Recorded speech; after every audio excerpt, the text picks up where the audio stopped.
ದೇವರಹಿಪ್ಪರಗಿ ತಾಲೂಕಿನ ಅಧ್ಯಕ್ಷರಾಗಿರ್ತಕ್ಕಂಥ ಶ್ರೀ ಶಿವನಗೌಡ ಬಿರಾದರ್ ಅವರು ಒಂದೆರಡು ಮಾತನ್ನು ಹೇಳ್ಬೇಕಂತ ಅವರು ಕೇಳ್ಕೊತಾರೆ.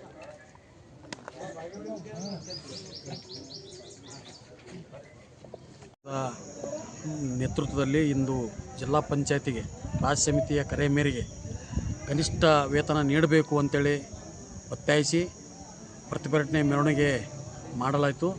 ಈ ಸಂದರ್ಭದಲ್ಲಿ ಇವರು ಅನೇಕ ವರ್ಷಗಳಿಂದ ಗ್ರಾಮ ಪಂಚಾಯತಿಗಳಲ್ಲಿ ಕೆಲಸ ಮಾಡ್ತಾ ಇದ್ದಾರೆ. ಇವರನ್ನು ಕನಿಷ್ಠ ಕೂಲಿಯನ್ನು ಕೂಡ ನೀಡದೆ ಸರ್ಕಾರ ಇವತ್ತು ದುಡಿಸ್ಕೊಳ್ತಾ ಇದೆ.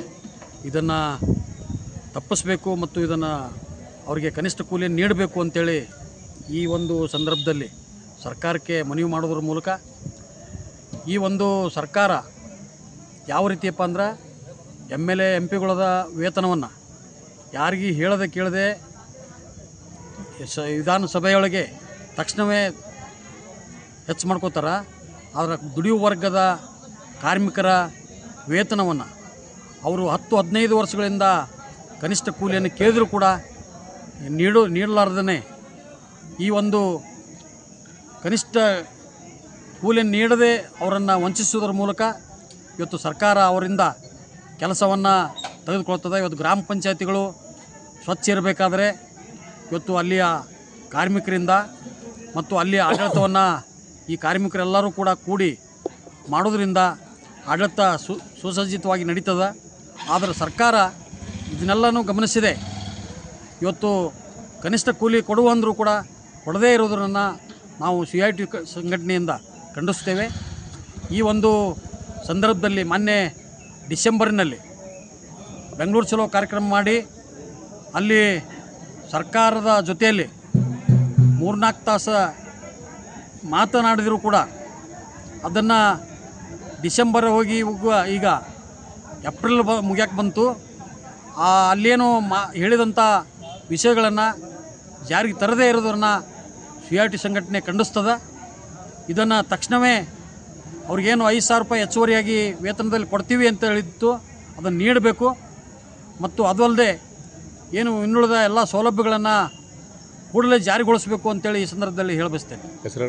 ನಾನು ಲಕ್ಷ್ಮಣ ಹಂದ್ರಾಳ್, CITU ಜಿಲ್ಲಾ ಸಂಚಾಲಕ. CITU ಗ್ರಾಮ ಪಂಚಾಯತ್ ನೌಕರರ ಸಂಘದ ಪ್ರತಿಭಟನೆಯನ್ನು ಹಮ್ಮಿಕೊಂಡಿವು. ಈ ಪ್ರತಿಭಟನೆಯಲ್ಲಿ ನಾವು ಏನು ಒಂದು ನಿರ್ಣಯ ಮಾಡಿವಪ್ಪ ಅಂದ್ರೆ ಎಲ್ಲ ಗ್ರಾಮ ಪಂಚಾಯತ್ ಸಿಬ್ಬಂದಿಗಳ ಒಂದು ಕನಿಷ್ಠ ವೇತನ ನಮಗೆ ಜಾರಿ ಮಾಡ್ಬೇಕಂತೇಳಿ ಒಂದು ಆದೇಶ ಸರ್ಕಾರದಿಂದ ಆಗ್ಬೇಕಂತೇಳಿ ನಾವು ಪ್ರತಿಭಟನೆ ಮಾಡಾಕತ್ತೀವಿ. ಯಾಕಂದರೆ ಈಗಾಗಲೇ ಮೊನ್ನೆ ಒಂದು ಕಾರ್ಮಿಕ ಇಲಾಖೆ ಪ್ರಕಾರ ಒಟ್ಟು 435 ರೂಪಾಯಿ ಅಷ್ಟೇ ಇದು ಮಾಡ್ಯಾರ. ನಾವು ಮೊನ್ನೆ ನವಂಬರ್ದಾಗ ಸ್ಟ್ರೈಕ್ ಮಾಡಿದಾಗ ಬೆಂಗಳೂರದಾಗ 5,000 ರೂಪಾಯಿ ಮಿನಿಮಮ್ ಮಾಡ್ತೀವಿ ಅಂತ ಹೇಳಿದ್ರು. ಅದ್ರ ಸಲುವಾಗಿ 5,000 ರೂಪಾಯಿ ಮಾಡಿಲ್ಲ. ಆ ಉದ್ದೇಶಕರಿಗೆ 5,000 ರೂಪಾಯಿ ನಮಗೆ ಮಾಡಬೇಕು ಅನ್ನೋ ದೃಷ್ಟಿಯಿಂದ ನಮ್ಮ ಎಲ್ಲ ಗ್ರಾಮ ಪಂಚಾಯತಿ ನೌಕರರ ಒತ್ತಾಯ ಇದೆ. ಅದಕ್ಕೆ ಇಷ್ಟ ವೇತನ ನಮಗೀಗ ಸಾಕಾಗೋದಿಲ್ಲ. ಯಾಕಂದ್ರೆ ನಮ್ಮ ಮೊಮ್ಮಕ್ಕಳು, ನಮ್ಮ ಹೆಂಡರು ಮಕ್ಕಳು ಏನೂ ಸಾಲೋದಿಲ್ಲ ಇದಕ್ಕೆ. ಯಾಕೆ ಪ್ರತಿಯೊಂದು ಬೆಲೆಗಳನ್ನ ಹೆಚ್ಚಾಗಿಬಿಟ್ಟವು. ಅದಕ್ಕೆ ಮಿನಿಮಮ್ ನಮಗೊಂದು ಇನ್ನೊಂದು 5,000 ರೂಪಾಯಿ ಹೆಚ್ಚುವರಿ ಮಾಡಿ ನಮ್ಮ ಪಗಾರ ಹಾಕಿದ್ರಪ್ಪ ಅಂದ್ರೆ ನಮ್ಗೆ ಒಳ್ಳೇದಾಕೈತೆ ಅಂತೇಳಿ ಈ ಸಂದರ್ಭದಲ್ಲಿ ನಾನು ಹೇಳ್ತೇನೆ. ನಾರಾಯಣ ಬಡಿಗರ್, ಜಿಲ್ಲಾಧ್ಯಕ್ಷರು. ಇಡೀ ರಾಜ್ಯಾದ್ಯಂತ ಎಲ್ಲ ಜಿಲ್ಲಾ ಪಂಚಾಯತಿಗಳ ಮುಂದೆ ಏಕಕಾಲಕ್ಕೆ ಗ್ರಾಮ ಪಂಚಾಯತಿ ನೌಕರರ ಮುಷ್ಕರವನ್ನು ಹಮ್ಮಿಕೊಂಡಿದ್ದು, ಅದರಂತೆ ಬಿಜಾಪುರ ಜಿಲ್ಲೆಯಲ್ಲಿಯೂ ಕೂಡ 13 ತಾಲೂಕಿನ ಎಲ್ಲ ಗ್ರಾಮ ಪಂಚಾಯತಿ ನೌಕರರು ಡಾಕ್ಟರ್ BR ಅಂಬೇಡ್ಕರ್ ಸರ್ಕಲ್ದಿಂದ ಜಿಲ್ಲಾ ಪಂಚಾಯತಿಯವರಿಗೆ ಪಾದಯಾತ್ರೆ ಮುಖಾಂತರ ಹಲಗಿ ಬಡ್ಕೋತ ಎಲ್ಲ ಸಿಬ್ಬಂದಿಗಳು ಮುಷ್ಕರವನ್ನು ಪ್ರಾರಂಭಿಸಿಕೊಂಡು ಜಿಲ್ಲಾ ಪಂಚಾಯತಿ ಮುಂದುಗಡೆ ಹೋರಾಟವನ್ನು ಹಮ್ಮಿಕೊಂಡಿದ್ದೆವು. ಈ ಹೋರಾಟದಲ್ಲಿ ಪ್ರಮುಖ ಬೇಡಿಕೆಗಳೇನೆಂದರೆ, ದಿನನಿತ್ಯದ ಖರ್ಚು ವೆಚ್ಚಗಳನ್ನು ಆಧರಿಸಿಕೊಂಡು ಸರ್ಕಾರದ ಕನಿಷ್ಠ ವೇತನವನ್ನು ಜಾರಿಗೆ ತರಬೇಕು ಅಂತೇಳಿ ನಾವು ಬೆಂಗಳೂರಿನಲ್ಲಿ ಹೋರಾಟ ಮಾಡಿದಾಗ ನಮ್ಮ ಸರ್ಕಾರದ ಪ್ರಧಾನ ಕಾರ್ಯದರ್ಶಿಗಳು ಬಂದು ನಮ್ಮ ಹೋರಾಟಕ್ಕೆ ಬೆಂಬಲವನ್ನು ನೀಡಿ ಕನಿಷ್ಠ ಇದ್ದಂಥ ಪಗಾರದಲ್ಲಿ 5,000 ರೂಪಾಯಿನ ಆ್ಯಡ್ ಮಾಡ್ತೀವಿ, ಅದರ ಜೊತೆಗೆ ಸೇವಾ ಹಿರಿತನದ ವೇತನವನ್ನು ಕೂಡ ನಾವು ಅದಕ್ಕೆ ಪ್ಲಸ್ ಮಾಡಿ ಕನಿಷ್ಠ ಒಂದು 22-23 ಸಾವಿರ ರೂಪಾಯಿ ಕೊಡುವಂಥ ವ್ಯವಸ್ಥೆಯನ್ನು ಮಾಡ್ತೀವಿ ಅಂತೇಳಿ ಹೋರಾಟವನ್ನು ಕೈಬಿಡಿಸಿ ಈಗ ಇಲ್ಲಿವರೆಗೂ ಏಪ್ರಿಲ್ 1ನೇ ತಾರೀಕಿಗೆ ಮಾಡ್ತಿದ್ದಂತಹ ವಿಷಯವನ್ನು ಇವತ್ತು ಏಪ್ರಿಲ್ 16ನೇ ತಾರೀಕಾದರೂ ಇವತ್ತಿಗೂ ಯಾವುದೇ ಆದೇಶವನ್ನು ಆಗಿಲ್ಲ. ಇದರ ಜೊತೆ ಹಲವಾರು ಸಮಸ್ಯೆಗಳದಾವು. ಸೇವಾ ಹಿರಿತನ ಆಗಿರ್ಬೋದು, ಆರೋಗ್ಯ ಭದ್ರತೆ ಆಗಿರ್ಬೋದು, ಕನಿಷ್ಠ ವೇತನ ಆಗಿರ್ಬೋದು, ಬಡ್ತಿ ವಿಚಾರ ಆಗಿರ್ಬೋದು, ಅನುಕಂಪದ ಮೇಲೆ ನೌಕರಿ ಆಗಿರ್ಬೋದು, ಆಮೇಲೆ ಸ್ವಚ್ಛ ವಾಹಿನಿಯವರಿಗೆ ತರಬೇತಿ ಕೊಟ್ಟಂಥ ಎಲ್ಲ ಮಹಿಳೆಯರಿಗೆ ಗಾಡಿ ಕೊಟ್ಟು ಅವರಿಗೆ ವೇತನವನ್ನು ಕೊಡುವಂಥದ್ದಾಗಿರ್ಬೋದು, 2ನೇ ಡಾಟಾ ಎಂಟ್ರಿ ಆಪ್ರೇಟರ್ ನೇಮಕಾತಿ ಆಗಿರ್ಬೋದು, ಹೀಗೆ ಹಲವಾರು ಸಮಸ್ಯೆಗಳನ್ನು ಬಗೆಹರಿಸಲಾರದೇ ಗ್ರಾಮ ಪಂಚಾಯತಿ ಸಿಬ್ಬಂದಿಗಳನ್ನು ಗುಲಾಮರ ರೀತಿಯಲ್ಲಿ ಇವತ್ತಿನ ಸರ್ಕಾರ ನಡೆಸ್ಕೊಳ್ತಾ ಇದೆ. ದಯವಿಟ್ಟು ನಾವು ಇವತ್ತು ಬಂದಂಥ ಹೋರಾಟದಲ್ಲಿ ಮಾನ್ಯ CO ಸಾಹೇಬರ ಮುಖಾಂತರ ಸರ್ಕಾರಕ್ಕೆ ಮನವಿಯನ್ನು ಸಲ್ಲಿಸಲು ಈ ಹೋರಾಟವನ್ನು ಹಮ್ಮಿಕೊಂಡಿದ್ದೀವಿ. ಇಷ್ಟು ಹೇಳಿ ನನ್ನ 2 ಮಾತು ಮುಗಿಸ್ತೀನಿ. ಶಿವಾನಂದ ಬಿರಾದರ್, ದೇವರಪುರಿ ತಾಲೂಕು ಅಧ್ಯಕ್ಷರು, ಜಿಲ್ಲಾ ಉಪಾಧ್ಯಕ್ಷರು. ರಾಜ್ಯ ಸಮಿತಿಯ ಒಂದು ನಿರ್ಣಯ ಮತ್ತು ನಿರ್ದೇಶನದ ಮೇರೆಗೆ ವಿಜಯಪುರ ಜಿಲ್ಲಾ ಸಮಿತಿಯವರು ಇವತ್ತು ನಿರ್ದೇಶನ ಏನಪ್ಪ ಅಂತಂದ್ರೆ ಅಂಬೇಡ್ಕರ್ ವೃತ್ತದಿಂದ ಜಿಲ್ಲಾ ಪಂಚಾಯತಿಯವರಿಗೆ ಮೆರವಣಿಗೆ ಮೂಲಕ ನಾವು ಒಂದು ಪ್ರತಿಭಟನೆಯನ್ನು ಹಮ್ಮಿಕೊಂಡಿದ್ದೀವಿ. ನಮ್ಮದು ಮೂಲ ಉದ್ದೇಶ ಏನಪ್ಪ ಅಂತಂದ್ರೆ, ಕಳೆದ ವರ್ಷ ಡಿಸೆಂಬರ್ನಲ್ಲಿ ರಾಜ್ಯ ಮಟ್ಟದ ಸರ್ಕಾರದ ಪ್ರಧಾನ ಕಾರ್ಯದರ್ಶಿಗಳಾಗಿರ್ತಕ್ಕಂಥ ಡಿ ರಂದೀಪ್ ಸಾಹೇಬ್ರ ನೇತೃತ್ವದಲ್ಲಿ ಸಭೆ ಆಗಿರ್ತಕ್ಕಂಥದ್ದು. ಆ ಸಭೆಯಲ್ಲಿ 5,000 ರೂಪಾಯಿ ವೇತನ ಮತ್ತು ಸೇವಾ ಹಿರಿತನದ ಆಧಾರದಲ್ಲಿ ವೇತನವನ್ನು ಮಾಡ್ತಕ್ಕಂಥ ನಿರ್ಣಯವನ್ನು ಅವರು ಒಪ್ಪಿಕೊಂಡಿದ್ದಾಗಿರ್ತಿತ್ತು. ಅದನ್ನು ನಮಗೇನಪ್ಪ ಅಂತಂದ್ರೆ ಅವರು ಅದನ್ನು ನಮ್ಗೆ ನಡಾವಳಿಯ ಒಂದು ಪ್ರತಿಯನ್ನು ಕೊಟ್ಟಿರ್ತಾರೆ. ಆ ಪ್ರಕಾರ ಜನವರಿ ನಡಾವಳಿ ಪ್ರತಿ ಕೊಟ್ಟಿರ್ತಾರೆ. ಆ ಪ್ರಕಾರ ಏಪ್ರಿಲ್ 1ನೇ ತಾರೀಕಿನಿಂದ ನಮಗೆ ವೇತನ ಜಾರಿ ಮಾಡ್ತಾರೆ ಅಂತಕ್ಕಂಥದ್ದು ಒಂದು ಆಶಾಭಾವನೆ ಇತ್ತು.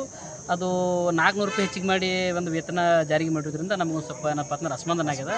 ಆ ಪ್ರಕಾರವಾಗಿ ಡಿಸೆಂಬರ್ 2025 ಡಿಸೆಂಬರ್ ಹೋರಾಟದ ಮುಂದಿನ ಭಾಗವಾಗಿ ಇವತ್ತಿನ ದಿವಸ ನಾವು ಜಿಲ್ಲಾ ಪಂಚಾಯತ್ ಚಲೋನ ಹಮ್ಮಿಕೊಂಡಿದ್ದೀವಿ. ಇದಾದ ನಂತರ ಸರ್ಕಾರ ಇದಕ್ಕೂ ಮಣಿದಿದ್ದರೆ ಬಗ್ಗದಿದ್ದರೆ ನಾವು ಇದಕ್ಕಿಂತ ಉಗ್ರವಾದ ಹೋರಾಟವನ್ನು ಮುಂದಿನ ದಿನಗಳಲ್ಲಿ ಮಾಡ್ತೀವಿ. ಪುನಃ ಬೆಂಗಳೂರು ಚಲೋ ಅಂತಕ್ಕಂಥದ್ದನ್ನು ಮಾಡ್ತೀವಿ ಅಂತಕ್ಕಂಥದ್ದನ್ನು ಈ ಸಂದರ್ಭದಲ್ಲಿ ಹೇಳಿ ನಮ್ಮ 2 ಮಾತು ಮುಗಿಸ್ತೀನಿ. ನಾನು ಲಾಲ್ ಅಹಮದ್ ಶೇಖ್ ಅಂತ ಹೇಳಿ ರಾಜ್ಯ ಕಾರ್ಯದರ್ಶಿ, ನೌಕರ ಸಂಘ ಜಿಲ್ಲಾ ಸಮಿತಿ ಪರವಾಗಿ ಈ ಒಂದು ಕನಿಷ್ಠ ವೇತನ ಜಾರಿಗಾಗಿ ಡಾಕ್ಟರ್ BR ಅಂಬೇಡ್ಕರ್ ವೃತ್ತದಿಂದ ಜಿಲ್ಲಾ ಪಂಚಾಯತ್ವರೆಗೆ ಈ ಒಂದು ಹೋರಾಟವನ್ನು ಹಮ್ಮಿಕೊಂಡಿದ್ದು, ಈ ಹೋರಾಟದಲ್ಲಿ ಎಲ್ಲ ನೌಕರ ಬಂಧುಗಳು ಭಾಗಿಯಾಗಿ ಈ ಒಂದು ಹೋರಾಟವನ್ನು ಯಶಸ್ವಿಗೊಳಿಸಿದ್ದಕ್ಕಾಗಿ ಈ ಮುಖಾಂತರ ಅವರಿಗೆ ಧನ್ಯವಾದಗಳು ಹೇಳ್ತಾ ಇದ್ದೀವಿ. ಹಾಗೂ ಇಲ್ಲಿವರೆಗೆ ಬಂದು ಆ ಒಂದು ಸರ್ಕಾರದ ಹಂತದಲ್ಲಿ ನಮ್ಮೆಲ್ಲರ ನೌಕರ ಬಂಧುಗಳ ಆ ಒಂದು ಸಮಸ್ಯೆಗಳ ಬಗೆಹರಿಸಲು ಮನವಿ ಮಾಡಲಾಯಿತು. ಮಾನ್ಯರು ಕೂಡ ಸ್ಥಳಕ್ಕೆ ಬಂದು ಮಾನ್ಯ ಉಪಕಾರ್ಯದರ್ಶಿರವರು ನಮ್ಮ ಮನವಿಯನ್ನು ಸ್ಪಂದಿಸಿದ್ದಕ್ಕೆ ಮನವಿಯನ್ನು ತೆಗೆದುಕೊಂಡು ಆ ಮನವಿಯನ್ನು ಸ್ಪಂದಿಸಿದ್ದಕ್ಕೆ ಅವರಿಗೆ ಈ ಮುಖಾಂತರ ಧನ್ಯವಾದಗಳನ್ನು ಹೇಳ್ತಾ ಇದ್ದೀವಿ. ಹೆಸರು ಚಂದ್ರಶೇಖರ್ ವಾಲಿಕರ್ ಅಂತ ಹೇಳಿ ನಾವು ಪರವಾಗಿ ಅವರಿಗೆ ಸ್ವಾಗತವನ್ನು ಕೊಡ್ತಾ ಈಗಾಗಲೇ ಸಾಹೇಬರ ಮುಖಾಂತರ ನಾನು ಹೇಳ್ತಾ ಇದ್ದೀನಿ. ಈಗ ಮಾನ್ಯ ಕಾರ್ಯದರ್ಶಿಗಳು ಗ್ರಾಮೀಣಾಭಿವೃದ್ಧಿ ಮತ್ತು ಪಂಚಾಯತ್ ರಾಜ್ ಇಲಾಖೆ ಬಹುಮಹಡಿಗಳ ಕಟ್ಟಡ ಬೆಂಗಳೂರು ವಿಷಯ ಗ್ರಾಮ ಪಂಚಾಯತ್ ನೌಕರರ ಬೇಡಿಕೆಗಳನ್ನು ಇತ್ಯರ್ಥಪಡಿಸುವ ಕುರಿತು ಮಾನ್ಯ ಮುಖ್ಯ ಕಾರ್ಯನಿರ್ವಾಹಕ ಅಧಿಕಾರಿಗಳು ಜಿಲ್ಲಾ ಪಂಚಾಯತ್ ವಿಜಯಪುರ ಇವರ ಮುಖಾಂತರ ಮಾನ್ಯರೇ ಎರಡನೇ ಸಾಹೇಬರ ಗಮನಕ್ಕೆ ಆಮೇಲೆ ನೋಡ್ತಾರೆ. ಈಗ ಬೇಡಿಕೆ ಪಟ್ಟಿಯನ್ನು ಓದ್ತಾ ಇದ್ದೀನಿ. ಎಡಗಂಟು ರು 6 ಲಕ್ಷ ನೀಡಬೇಕು. ಸೇವಾ ಹಿರಿತನದ ಆಧಾರದಲ್ಲಿ ವೇತನ ನೀಡಬೇಕು. ನಾವು ಭರವಸೆ ನೀಡಿದ ಭಾಗವಾಗಿ ಸ್ವಚ್ಛವಾಹಿನಿ ನೌಕರರ ಸಭೆಯನ್ನು ಮಾಡಿ ಅವರ ಪ್ರಮುಖ ಬೇಡಿಕೆಗಳನ್ನು ಇತ್ಯರ್ಥಪಡಿಸಬೇಕು. ಪ್ರತಿಯೊಂದು ಪಂಚಾಯತಿಗೆ ದ್ವಿತೀಯ ದರ್ಜೆ ಲೆಕ್ಕ ಸಹಾಯಕ ಹುದ್ದೆಗಳನ್ನು ತುಂಬುವುದು. ಕಳೆದ 18-20 ವರ್ಷಗಳಿಂದ ಡಾಟಾ ಎಂಟ್ರಿ ಆಪರೇಟರ್ಗಳಿಗಾಗಿ ಕೆಲಸ ನಿರ್ವಹಿಸುತ್ತಿರುವ ನೌಕರರಿಗೆ ಅನುಮೋದನೆ ನೀಡಬೇಕು. 2ನೇ ಡಾಟಾ ಎಂಟ್ರಿ ಆಪರೇಟರ್ ನೇಮಕಾತಿ ಆಗಬೇಕು. ಈಗಾಗಲೇ ಆರೋಗ್ಯದ ಕುರಿತು ಸಿಬ್ಬಂದಿಗಳ ಮಾಹಿತಿಗಾಗಿ ಫಾರ್ಮೆಟ್ ಕಳಿಸಿದ್ದೀರಿ. ಅದರಲ್ಲಿ ಗುತ್ತಿಗೆ, ಹೊರಗುತ್ತಿಗೆ, ಗೌರವಧನದ ಕಾರ್ಮಿಕರ ಮಾಹಿತಿ ನೀಡಲು ತಿಳಿಸಿದ್ದೀರಿ. ಆದರೆ ಈ ಫಾರ್ಮೆಟ್ನಲ್ಲಿ ಪಂಚಾಯತ್ ನೌಕರರೆಂದು ಮಾಹಿತಿ ಇಲ್ಲ. ಇದನ್ನು ಸರಿಪಡಿಸಿ ಕೂಡಲೇ ಕ್ರಮ ಕೈಗೊಳ್ಳಬೇಕೆಂದು ಮಾನ್ಯರಲ್ಲಿ ಕೇಳ್ಕೊತಾ ಇದ್ದೀವಿ.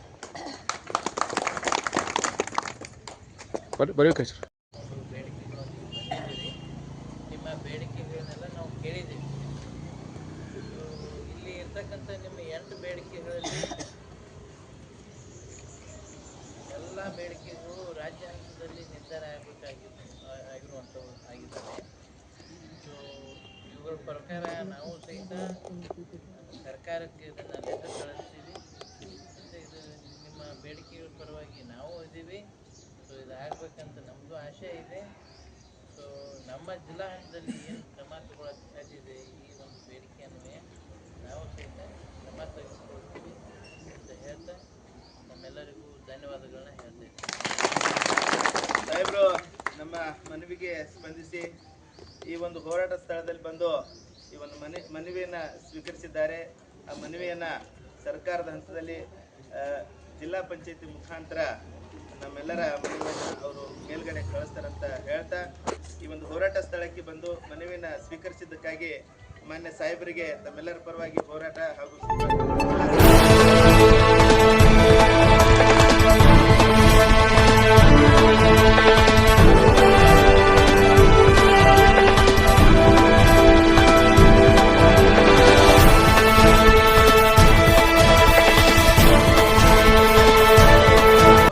ಯಶಸ್ವಿಗೊಳಿಸಿದ್ದಕ್ಕಾಗಿ ಕರ್ನಾಟಕ ರಾಜ್ಯ ಗ್ರಾಮ ಪಂಚಾಯತಿ ನೌಕರ ಸಂಘದ ಜಿಲ್ಲಾ ಸಮಿತಿ ಪರವಾಗಿ ಹಾಗೂ ರಾಜ್ಯ ಸಮಿತಿಯ ಪರವಾಗಿ ತಮ್ಮೆಲ್ಲರಿಗೂ ಧನ್ಯವಾದಗಳು ಹೇಳ್ತಾ ಈ ಒಂದು ಹೋರಾಟ